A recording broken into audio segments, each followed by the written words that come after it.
capture storage technologies at power plants and industrial facilities burning both coal and natural gas. Third, we need to remember that methane, the main component of natural gas, is itself a potent greenhouse gas, especially in the near term. At the 100-year time frame, methane is about 21 times more potent than carbon dioxide at warming the atmosphere, but at the 20-year time frame, it's about 72 times more potent. So it's really essential that we minimize direct releases of methane into the atmosphere. But today, there is a great uncertainty about where the leaks occur in the natural gas system and how large they are. We need to get a better handle on the full life cycle emissions from natural gas as it's produced, transmitted, and used, so we can find cost-effective ways to cut emissions along the entire value chain. We have technologies to reduce these emissions. The challenge now is to make sure that they're deployed. So those are the overarching conclusions that we reached. Now, these were supported through sector-by-sector analysis of the opportunities and challenges of using natural gas to reduce emissions in power generation, buildings, manufacturing, and transportation, as well as the infrastructure needed to bring fuel to those sources. Now, when it came to residential and commercial buildings, it was important for us to note that these buildings use electricity generated in natural gas plants, as well as using natural gas on site in natural gas-fueled appliances. And it was the difference in efficiency between electric and natural gas appliances that was the real focus of our work on buildings.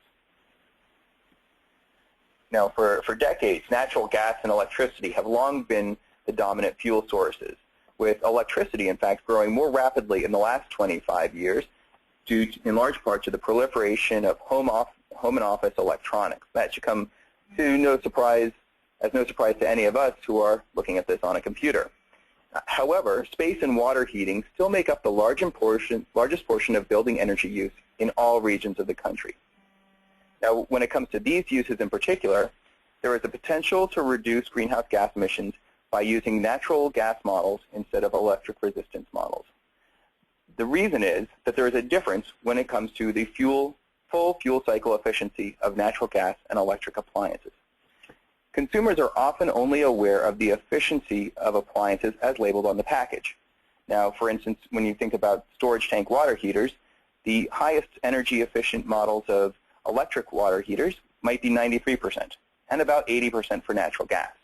But that doesn't tell the whole story. What instead you need to also consider is how the power got from the source to the site of final use. When it comes to natural gas, it's a very efficient system of delivering that fuel. It's about 92% fuel efficient overall, energy efficient, when it goes from the well to the burner tip of an appliance. However, electricity tends to be far less efficient. There's a lot of wasted energy at thermal energy at centralized power plants, as well as transmission line losses. Now, this can waste up to 2/3 of the energy originally stored in a fuel. You can see that in the slide on the screen, where not just the electricity used in homes is displayed, but also the energy associated with electricity losses through the centralized power system.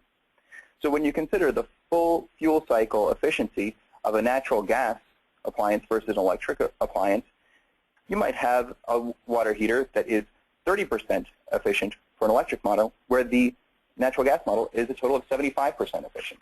So that means that when you consider the greenhouse gas emissions of the two different appliances, by switching out an electric water heater with a natural gas one, you might be able to reduce your emissions by up to 70%, depending on the local fuel mix and, of course, the individual appliance. Now, unfortunately, only about half of all new homes built today have access to natural gas. And in those that do, it's often underutilized. Regulators and policymakers need to recognize the efficiency and emissions benefits of using natural gas and encourage access to the fuel in new and existing buildings. In almost all parts of the country, natural gas, space, and water heaters should be encouraged for greenhouse gas emissions reduction purposes instead of electric ones. And consumers need to be made aware of the environmental and efficiency benefits of natural gas use through labeling and standards programs, and be incentivized to use it when emissions reductions are possible. Of course, even with the greater efficiency of direct use, natural gas is still a fossil fuel and will emit greenhouse gases. Besides its own emissions, low-priced and abundant natural gas poses some long-term issues for climate change. Resulting market pressures could result in the retirement of nuclear plants, fewer additions of renewable generation in the power sector, and reduced economic incentives for energy efficiency across the board. This is where our second overarching conclusion comes in. Natural gas substitution cannot be our only climate strategy. The graph that you can see in this slide shows EIA projections of what CO2 emissions will look like from all sectors of the economy, given business as usual in terms of policies, regulations, and commodity prices.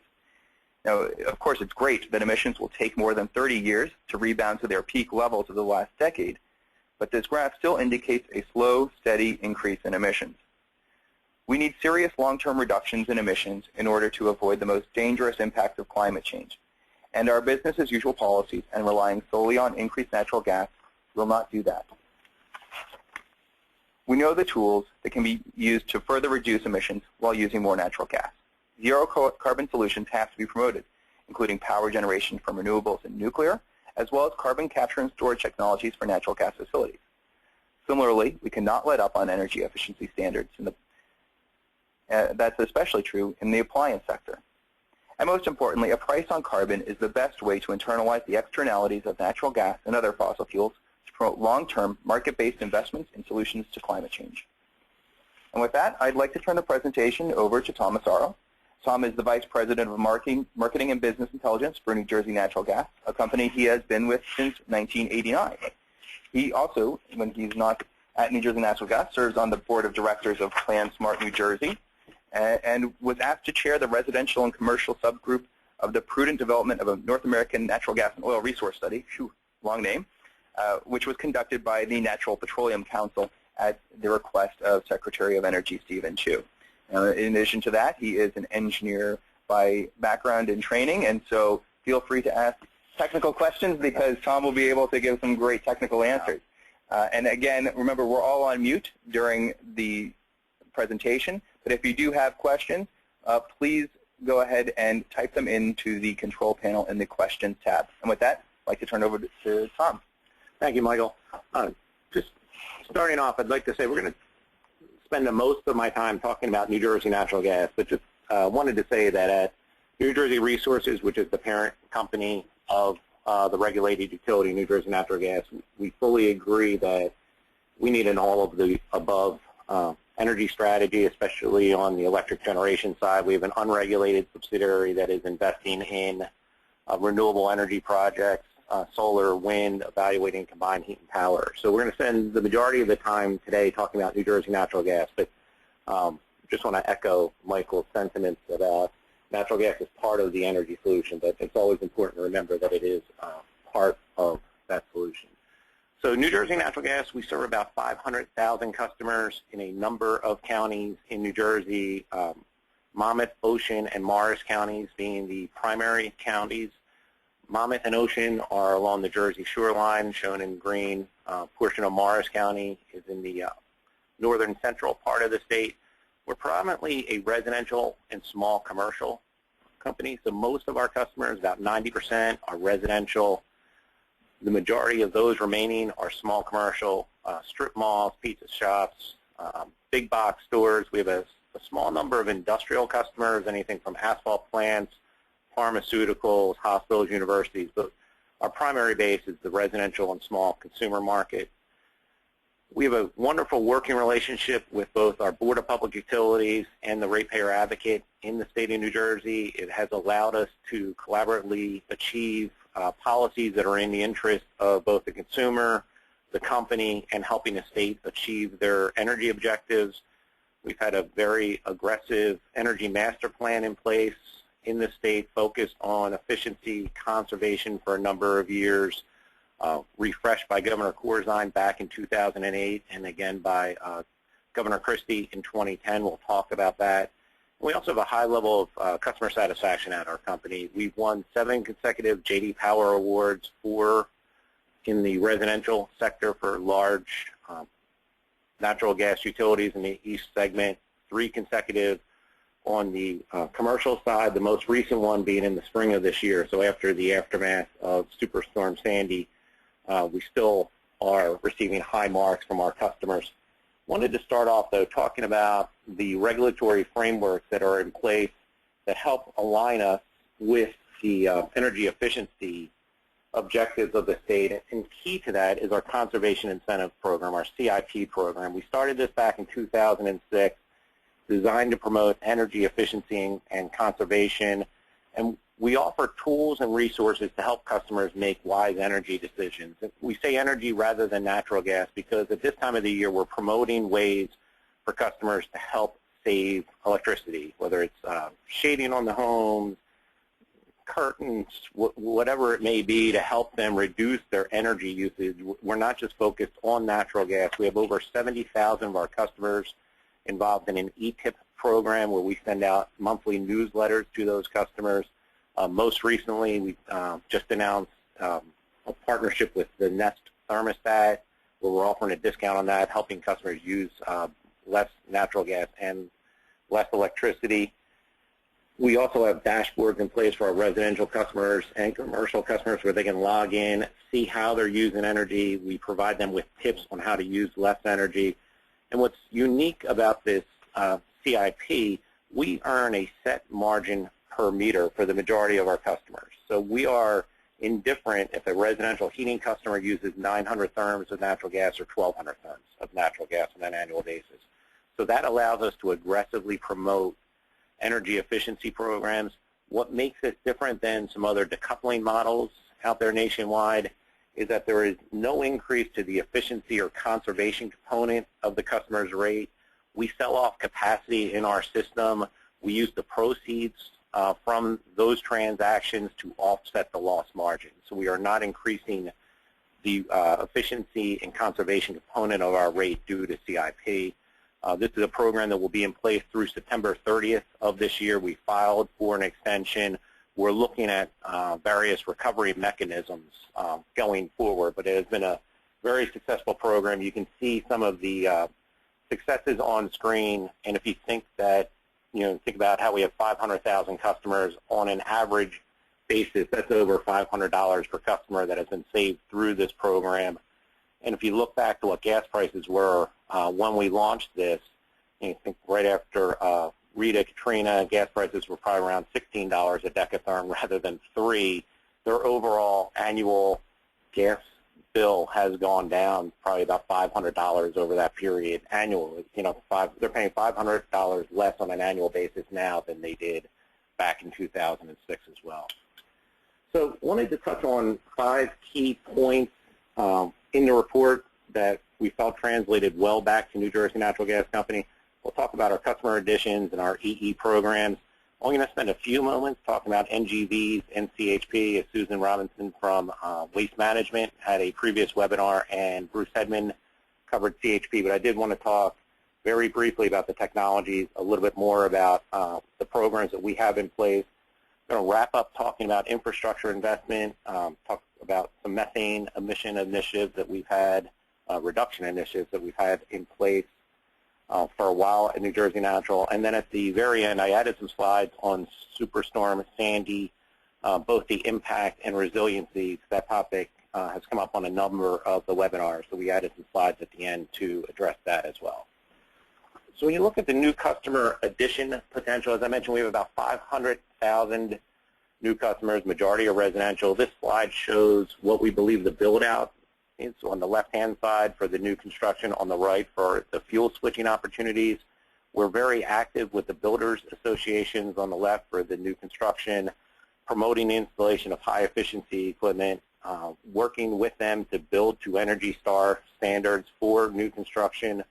About 45% of our new construction is multifamily, so we are seeing that switch in the marketplace from the McMansions back in the early 2000s to smaller, tighter homes. We continue a very strong penetration rate. About 95% of new construction utilize natural gas. On the right side, on the conversions, about half of our new customers are split between new construction and conversions, and about half of those conversion customers install high-efficiency equipment. The majority of the conversion customers, about 65%, are coming from fuel oil. 20% are coming from electricity. The majority of those coming from electricity are electric resistance heat. So Michael talked about the emission savings earlier during the introduction, and this slide pretty well captures that full fuel cycle source energy type of calculation. Where on the right you can see a tanked water heater, a storage tank water heater for electric resistance to natural gas. Not only is the customer realizing about a 50% decrease in operating costs, you can see the overall energy consumption cost due to natural gas. You only have about 8% loss from the wellhead to the burner tip for natural gas if you look at it from a useful energy perspective. Converting natural gas or any other fossil fuel into electricity results in about 68% loss of its useful energy. So through the generation, transmission, and distribution, you can see that there's an efficiency saving, a cost savings, and very importantly to this report, a CO2 reduction savings as well, about 1.5 tons on a natural gas water heater versus 3.1 tons for an electric resistance water heater. When you look at the cost for our customers, natural gas has a very distinct price advantage in our service territory. One of the things that's important, though, when we talk about pricing, it's not just so much about the low price of natural gas today. It's about the lessened volatility going forward, that when you look at the forecast going forward, you see a very favorable price range for natural gas. And really like when people talk in ranges rather than a specific price point, $3 gas, $4 gas. But even at $4 to $6 gas in that range, going rough, bump it up even to a $5 to $7 range, natural gas still enjoys a very good price advantage. This slide that we're showing now is national data. So it's not just inside our service territory, but it's across the country that natural gas has the clear lead when it comes to both pricing and to efficiency. Speaking about efficiency, we created our Save Green project back in 2009. This is the umbrella under which we provide incentives to our customers to encourage the installation of high-efficiency natural gas equipment. Whenever a customer receives a grant or incentive from New Jersey Natural Gas, a requirement is that a BPI, a Building Performance Institute certified auditor, is in that home helping them identify other energy savings opportunities. So when we provide a grant to a customer who installs a high-efficiency furnace, for example, before we issue that rebate to the customer, we go into that house and look for other ways for them to save energy. It's great that they took out an 80% efficient unit, put in a 92, but if they're putting it into a sieve of a home, they're really not going to realize the energy savings potential that they may find from doing caulking, seal up, increase insulation. We work with contractors to partner the customer back in with a BPI, Home Performance with Energy Star contractor, to go back in there, do those improvements that may be required. You can see in the bullets the successes that we've had to date. We launched it late in the calendar year of 2009. It really started to kick up in 2010. And we designed these programs to complement the great work that's being done inside the state at the Board of Public Utilities with our New Jersey Clean Energy Program. So our incentives align with the direction of the state. We made a decision very early on that rather than competing and creating a lot of confusion in the marketplace, by partnering with the Board of Public Utilities to align our incentives, complement, add on, and just help them when we talk about programs that can help align the interest of the consumer, the company, and state objectives. This is one. When we talk about the Energy Master Plan, the efficiency goals that are out there, this investment in efficiency will help customers generate annual savings on their energy bill, helps customers support their commitment to sustainability, it advances state policy, and it also is a benefit for the company as well, especially with our conservation incentive program that's in place. On the vehicle front, the two largest segments that you see moving over to NGVs are transit buses, the waste collection transfer vehicles. The photo on the slide is from an event we held just about a year ago, where we showed not only the vehicles that we're using inside our utility, a crew truck, a distribution vehicle on the right, and what our meter readers, meter exchange first responders use on the lower left. But passenger vehicles, pickup trucks, waste management, Blue Diamond, a waste hauler in our service territory, and then the jitneys down in Atlantic City that are using natural gas as well. We agree with the findings in the report where the return to base commercial fleets are the primary targets today. Will receive the greatest benefits of natural gas from an emissions perspective and an economic perspective.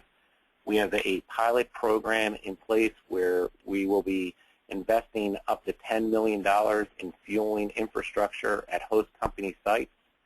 The host company needs to commit to use 20% of the capacity of the station, and they also need to agree to open that up to the public. And we thought that latter point was very important, and because we saw companies making the investment in CNG infrastructure, and meanwhile there may be a business down the line in the industrial park that wouldn't have access to that fueling infrastructure. When we talk about the general public, or when we talk about the public, we are actively soliciting to neighboring fleets. It is open to the folks that have the Honda Civic GX and or any other vehicle that they have converted over to natural gas.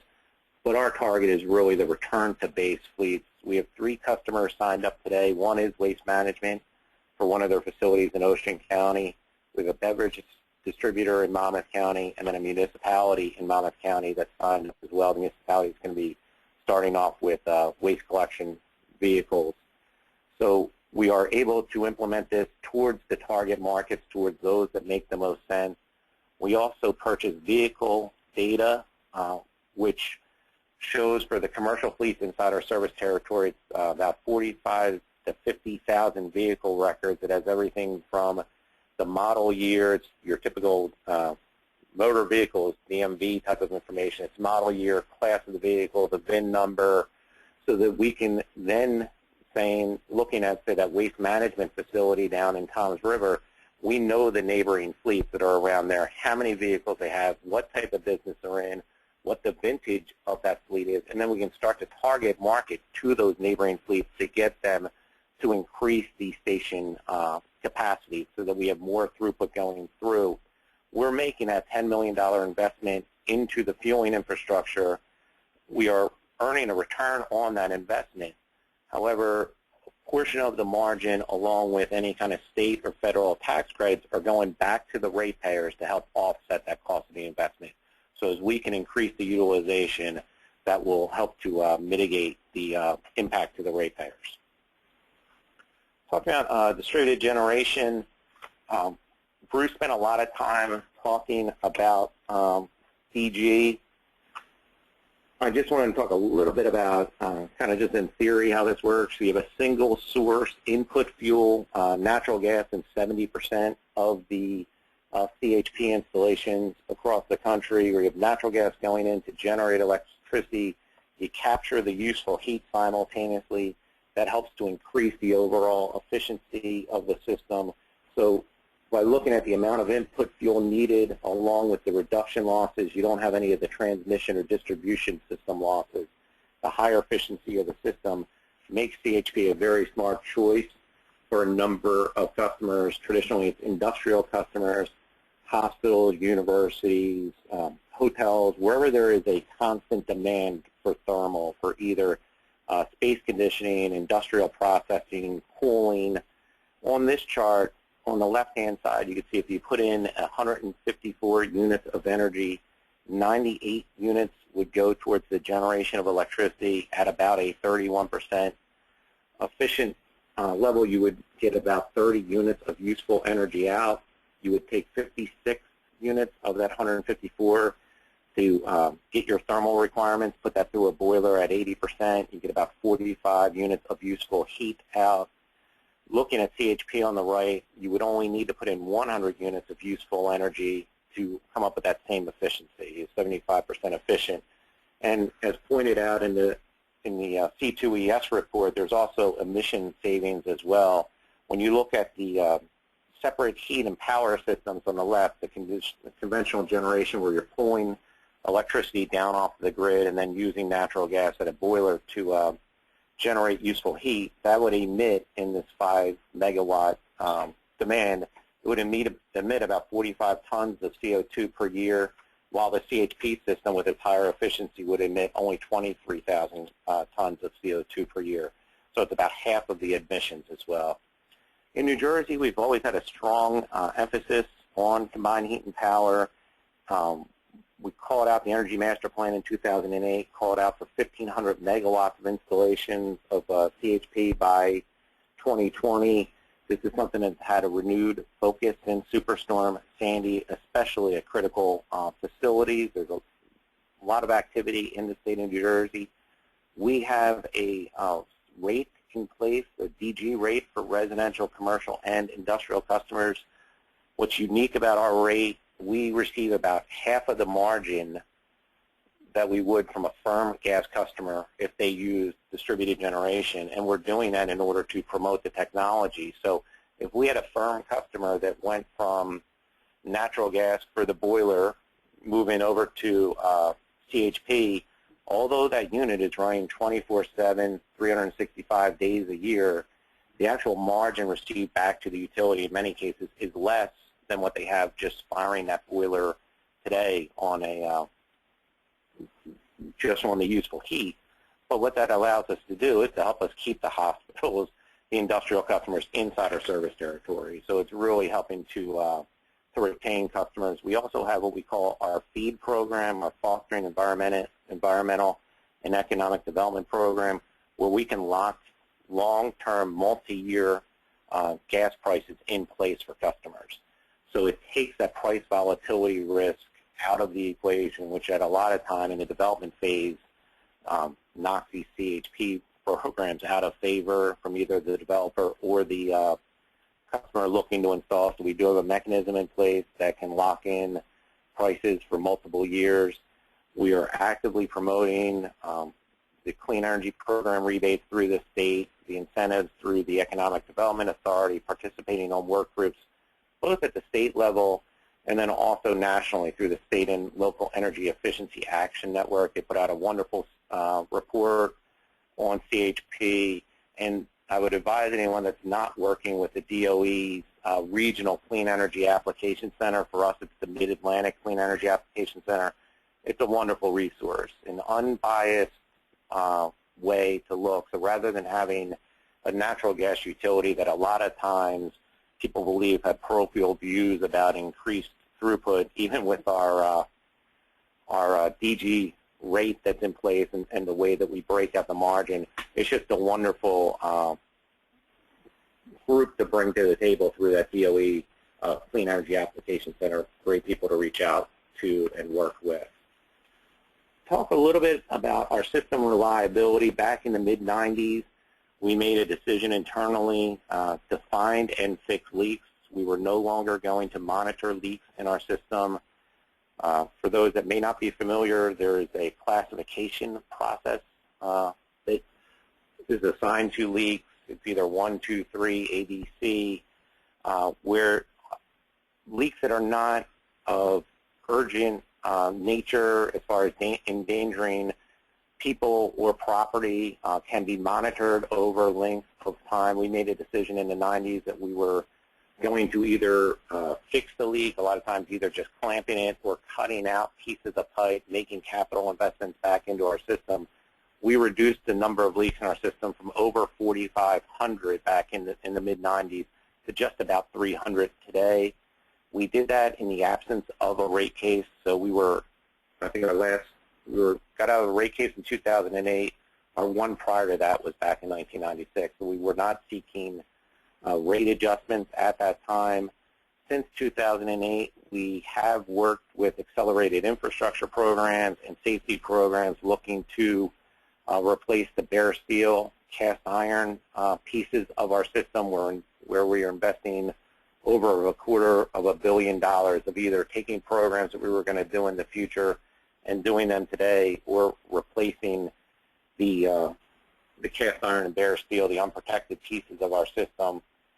And that's one piece of it. The other is that we've been participating in the NAC Gas Star program since 2004, where we're working to reduce CO2 emissions by more than 233,000 tons through facility upgrades, operational improvements.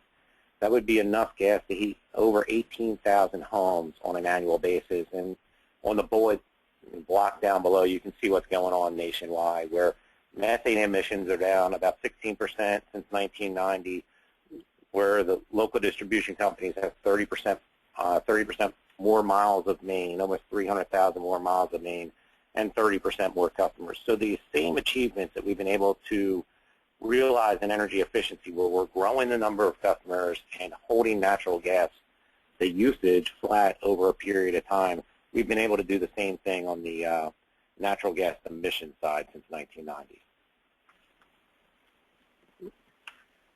Next up, wrapping up before the Superstorm Sandy update, we continue to advocate for providing customers a choice, allowing for the direct and distributed use of natural gas. And that's a phrase that we use very often, the direct and distributed use of natural gas, and helping customers realize the economic and environmental benefits of that. And when we talk about advocating for a consistent national energy policy, we hear the terms of all of the above energy approach, and then there are times that either legislation or regulation come down the pipe that are not necessarily aligned with that. Federal building standards that look to remove the use of fossil fuels inside of buildings that may not be aligned with this all of the above energy strategy. So New Jersey Natural Gas tries to work with partners to bring real-life examples of how those type of objectives may be achieved in other mechanisms.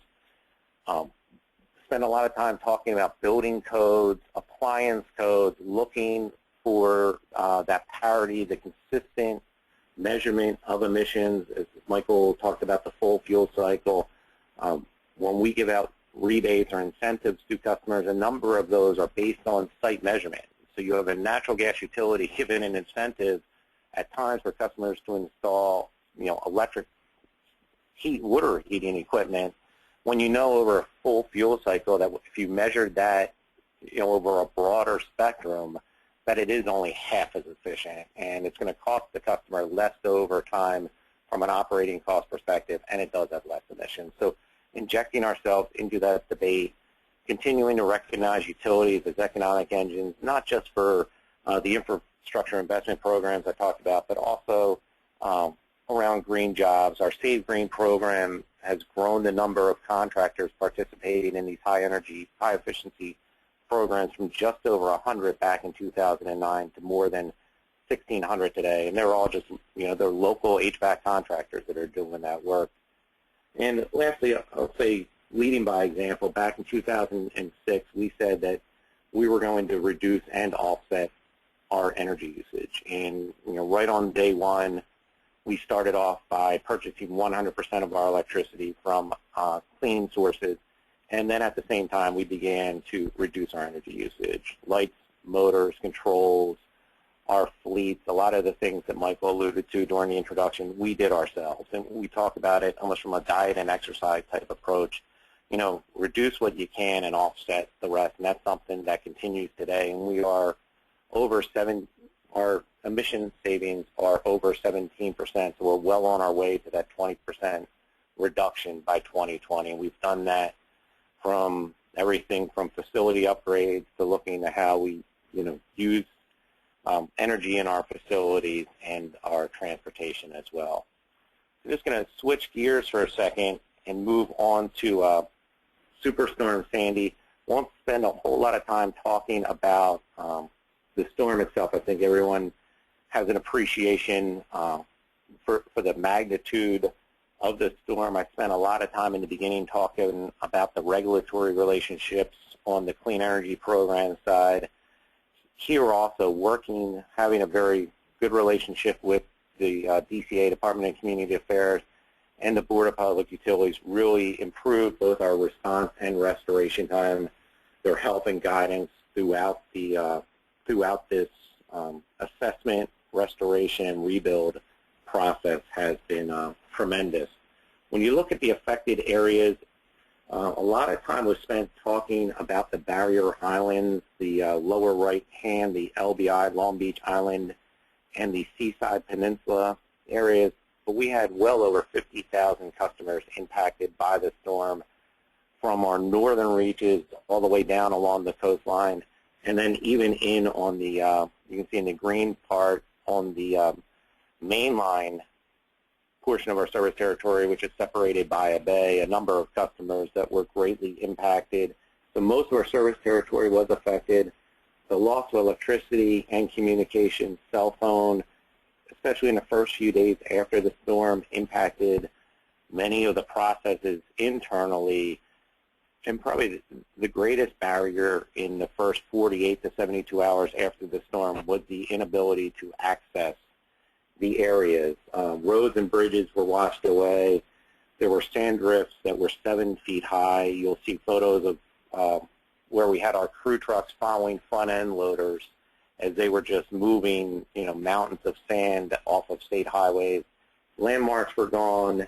So we had a lot of difficulty in the hours immediately after the storm assessing the damage. And we reached out initially and consistently throughout this process to all of the stakeholders from local government, employees, customers, with the same consistent message that until we can fully assess what can be done, what needs to be done, we cannot give a timeline for restoration.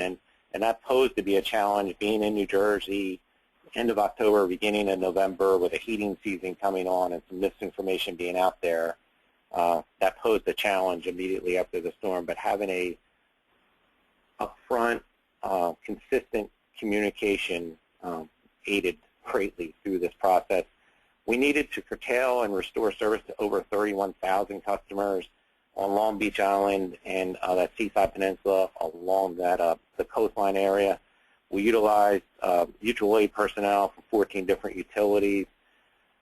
One of the key things, or two of the key points on this slide, is the 1,600 leak calls that we had in the 3 days following the storm, making each one of those safe, especially in the conditions that were out there. And then overall through this process, if you think back, we have 500,000 customers. We did over 120,000 service assessments. Now, a number of times those service assessments where we're checking the gas distribution line from the main in the street up to the side of the premise were done at that same facility. So if we needed to assess the customer, then we needed to shut them off. And then as we started to repressurize or replace the gas distribution system, as you're building that gas pressure back up, you needed to go back to that same house, that same service line a number of times. But it was the equivalent of doing an assessment of 1 out of every 4 of our customers. And we did that in about a 6-week period, over a month and a half. We also repressurized or replaced 270 miles of distribution main in a month and a half.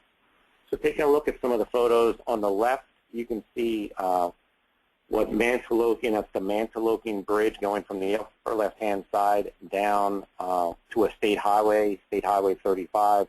You have the Atlantic Ocean on the right, the bay on the left.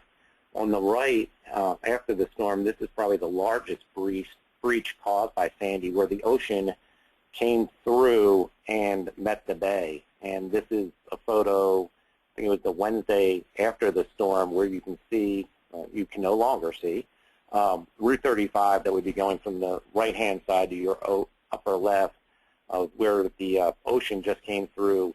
You can see the homes that just got displaced, removed off of their foundations.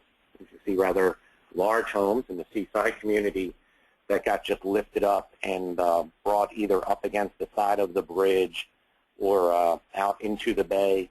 Here's a picture of Ortley Beach, which is just south of Mantoloking, a few towns south. And here, just kind of putting into perspective the size of the premises that were moved and also the amount of sand. If you look at the bottom of the picture, there's a pickup truck. You can just see the mountains of sand being higher than the roof of that pickup truck. And this is an example of where we needed the front-end loaders to go through just to get us a path just to move north and south. And then we did a lot of things by foot, having to go east and west of trying to do assessments, repairs, especially in the first few days and weeks after the storm, as as roads and pathways were made accessible for us.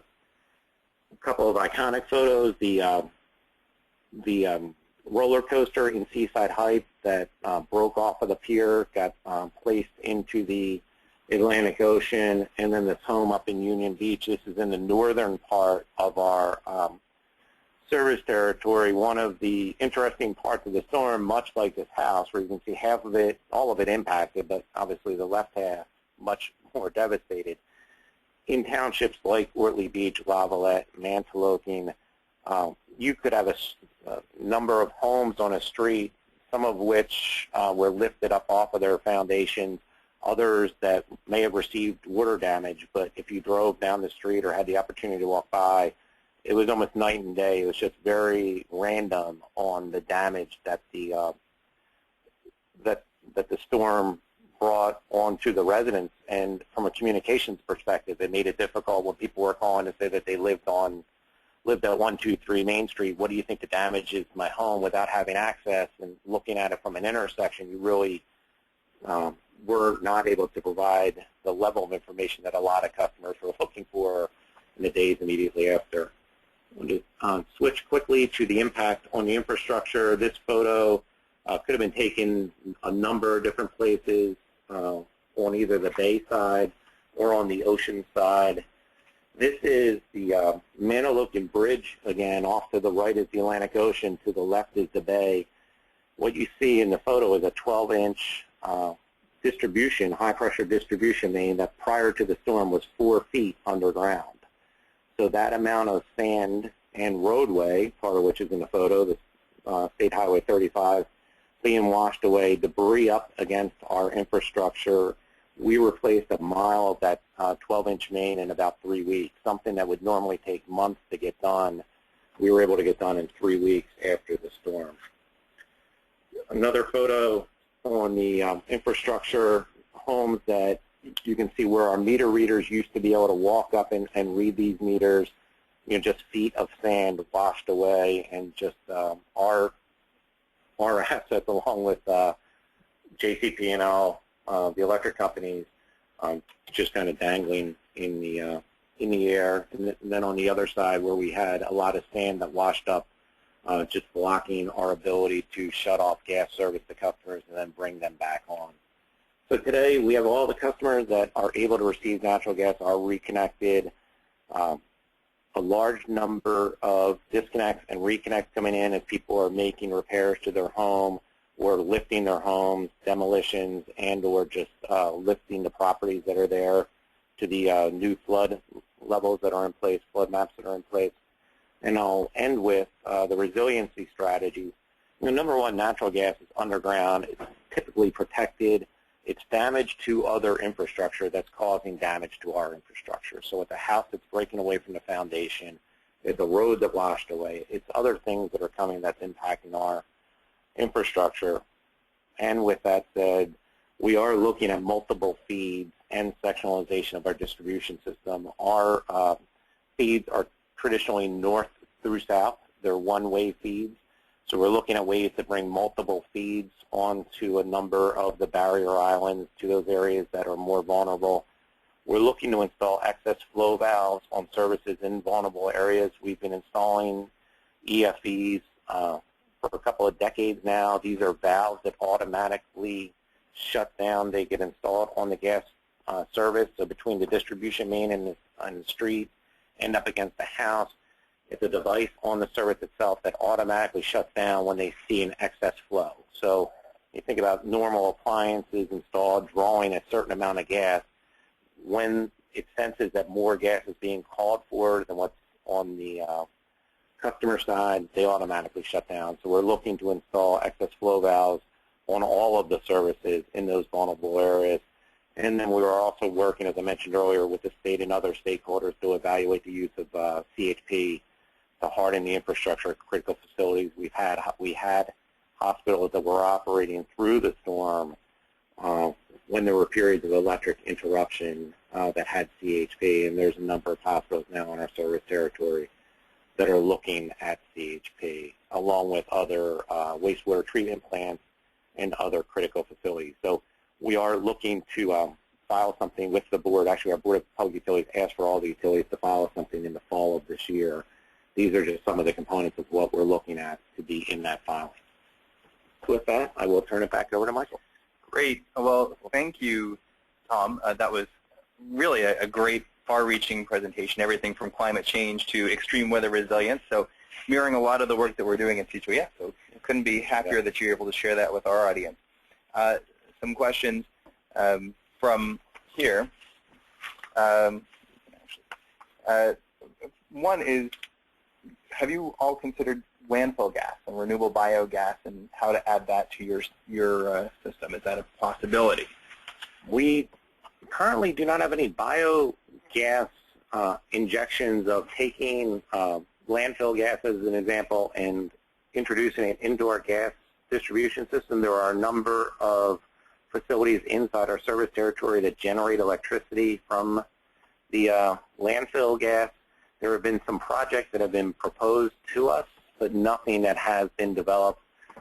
That's something that we're evaluating on the unregulated side of our organization, would be the development of biogas projects, but there's nothing currently inside the regulated utility. But there have been some developers that have approached us. But again, they've used that biogas to generate electricity and either push that back out onto the grid, or there's some wastewater treatment plants, I should say, utility authorities that are using it as part of the processing at their own.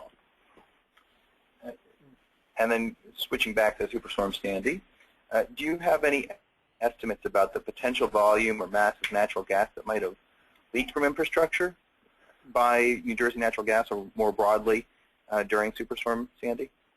We do not. We turned the gas, and we turned the gas off a couple of days after the storm, and we did that, I'd say, as much from an access perspective as we did from a infrastructure perspective. And I say that because when you look at the two areas that were impacted most by the storm from a needing to curtail and then restore service, we had the Seaside Peninsula and then Long Beach Island. We had work that needed to be done in both of those locations. More infrastructure work, as you saw in the photos, around the Manalocan Bridge area. Now, how much of that was exposed versus exposed and leaking, we have not quantified that, nor could I begin to come up with an estimate for that. But a lot of the replacement of our infrastructure was, as I mentioned, because other infrastructure, damaged or lessened the integrity of our piping, I guess would be a good way of putting it.